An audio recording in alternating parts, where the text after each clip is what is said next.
Bonjour à tous. Un grand lac, une tour d'observation et des oiseaux. Direction Villars-les-Dombes. Voilà, ce doit être ici. Et il y a un grand parking qui est mis à disposition des camping-caristes qui visitent le parc des oiseaux. 35 hectares, 3000 oiseaux, et c'est bien agréable avec ces fortes chaleurs d'être entre étangs et forêts.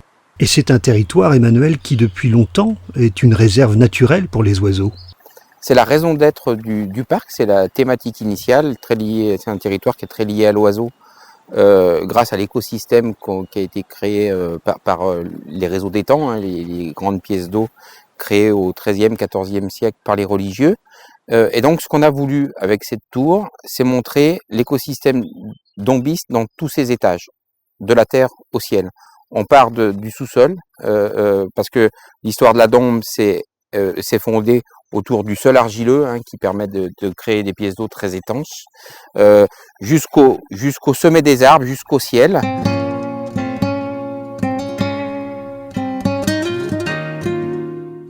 Donc on voit apparaître ici ou là, vous voyez, des nids de cigognes avec des petits oisillons qui naissent régulièrement au mois de mars.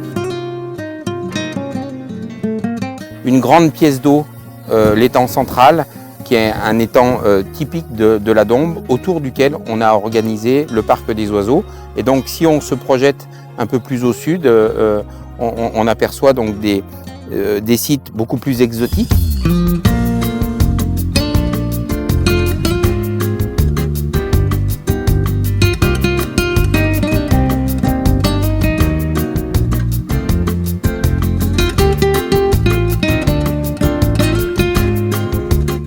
La promesse du parc, c'est un tour du monde à vol d'oiseau. Et donc, le parc des oiseaux se visite continent par continent.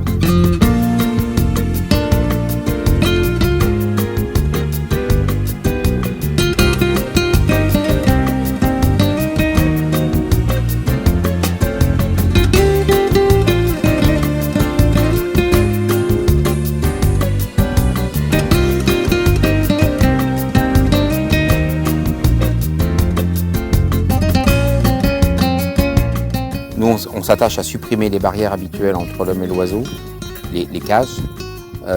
On fait en sorte que ce soit, quand ça est possible, le visiteur qui rentre dans l'habitat des oiseaux. L'homme est proche de l'oiseau, mais l'oiseau n'est pas pour autant stressé.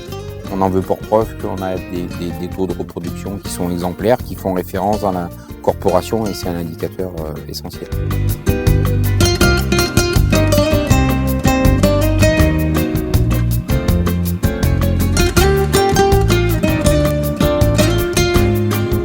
On présente au parc des oiseaux des colibris, qui sont des oiseaux qui pèsent 3 à 4 grammes. Et sur 3 à 4 grammes, ils arrivent à avoir plus de 200 battements d'ailes par seconde.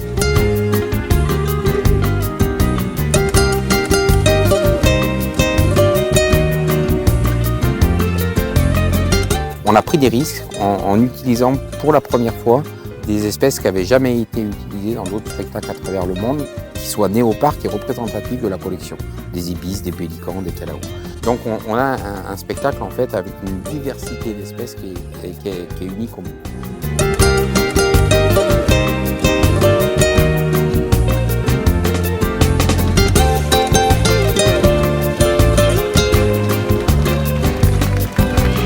Notre volonté, c'est de sensibiliser le public à la beauté de la nature, à la fragilité de la nature, au fait qu'on peut encore inverser certaines tendances qui semblent, mais pas en étant donneur de leçons, moralisateur et trop pédagogique, parce que le reste de la vie est bien assez compliqué et maussade comme ça. Donc voilà, ça doit rester un plaisir.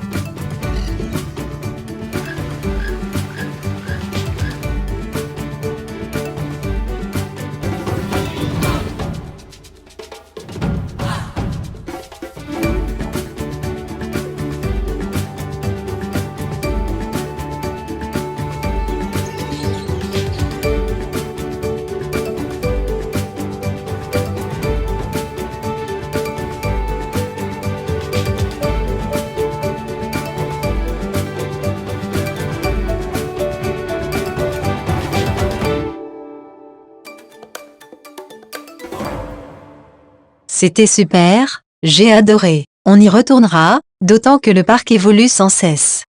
Alors comptez la journée pour bien en profiter. Et puis vous avez juste à proximité, à 500 mètres du parc, le nid du parc, le camping où vous passerez une très bonne nuit.